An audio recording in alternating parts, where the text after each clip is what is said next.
আমার প্রেগনেন্সি জার্নিটা পুরোটা শেয়ার করি তোমাদের সঙ্গে। তোমাদের অনেকেই জানার ইচ্ছা ছিল, দিদি তোমার প্রেগনেন্সি জার্নিটা বলো, কারণ তুমি খুব কঠিনভাবে মা হয়েছো। হ্যাঁ, আমি নিজে নিজেই বলেছিলাম কঠিনভাবে, মানে তোমাদের সঙ্গে সবটাই শেয়ার করছি, কিভাবে হয়েছি, কত টাকা আমার খরচা হয়েছে পুরো প্রেগনেন্সিতে। তোমরা শুনলে হয়তো অবাক হয়ে যাবে। আমার এই পুচকুকে পাওয়ার পেছনে দুজনের হাত আছে। এক হচ্ছে আমার বাবা ভোলানাথ, আর এক হচ্ছে আমার ডক্টর প্রসন্ন রায়। যেদিন আমার ইউরিন টেস্ট করার পরে পজিটিভ আসে, সেদিনকে কিন্তু আমি ভেবেই নিয়েছিলাম যে আমার মনে হয় আবার একটোপি প্রেগনেন্সি এসেছে, কারণ প্রায় এক সপ্তাহ ধরে আমার তলপেটে আর কোমরে প্রচণ্ড ব্যথা ছিল। তবে সেদিনকে ডক্টর দেখাতে যাওয়া আর হলো না। তার পরের দিন গেলাম, তবে দেখাতে যেয়ে ডক্টর প্রসন্ন রায়কে পেলাম না। অন্য ডাক্তারবাবুকে দেখিয়ে ঘরে ফিরতে হলো। কিন্তু আমার না মন পোষালো না, আমার ঠিকঠাক যেন মনে হলো না। আমার মনে হচ্ছে ডাক্তারবাবু হয়তো অন্য কিছু ভুল বলে দিলেন। আমার মনে হয় একটোপি প্রেগনেন্সি আছে। ঠিক এক সপ্তাহ পর ডক্টর প্রসন্ন রায়কে আমরা পেয়ে গেলাম।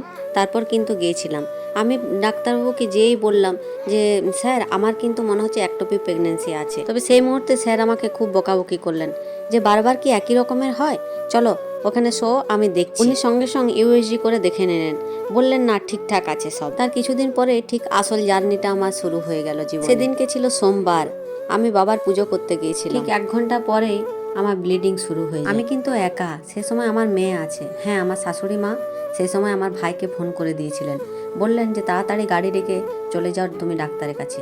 আমি চলে গেলাম সেই ডক্টর প্রসন্ন রায়ের ডিউটি থেকে বার হয়ে মুখার্জি বাবুও চলে এলেন। ডাক্তারবাবু সঙ্গে সঙ্গে ইউএসজি করে নিলেন, বললেন এখন তো কিছু বোঝা যাচ্ছে না, বেবি আছে না নেই সেটাও বোঝা যাচ্ছে না, আমি কিছু ইঞ্জেকশন লিখে দিচ্ছি, তুমি কিন্তু প্রত্যেক দিন নেবে এগুলো। সেই ইঞ্জেকশনগুলো আমাকে পুরো 1 মাস নিতে হয়েছিল।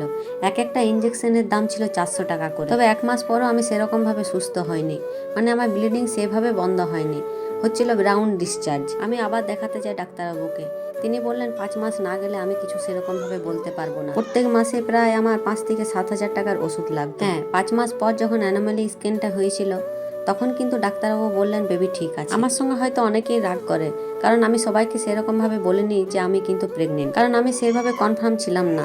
আমাকে যতক্ষণ না ডাক্তারবাবু না বলে যে সব ঠিকঠাক আছে, আমি কি করে বলি বলো সবাইকে। তবে যার যখন আসবার আছে সে কিন্তু ঠিক আসবেই, যতই ঝড়ঝাপটা আসুক না কেন। যে ডাক্তারবাবু বললেন সব ঠিকঠাক আছে, সে আমরা কিন্তু ওষুধগুলো কমাতে শুরু করলাম।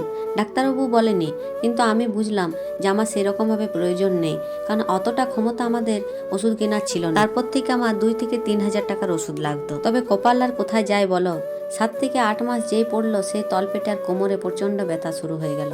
সে তৎক্ষণাৎ আমি কিন্তু ডাক্তারের কাছে আবার ছুটলাম, ঘুরে ফিরে আবার সে ওষুধগুলোই শুরু করতে হলো আমাকে। ঠিক 8 মাস যখন আমার, তখনই বললেন ডাক্তারবাবু বেবি গ্রোথ হয়নি সেরকম।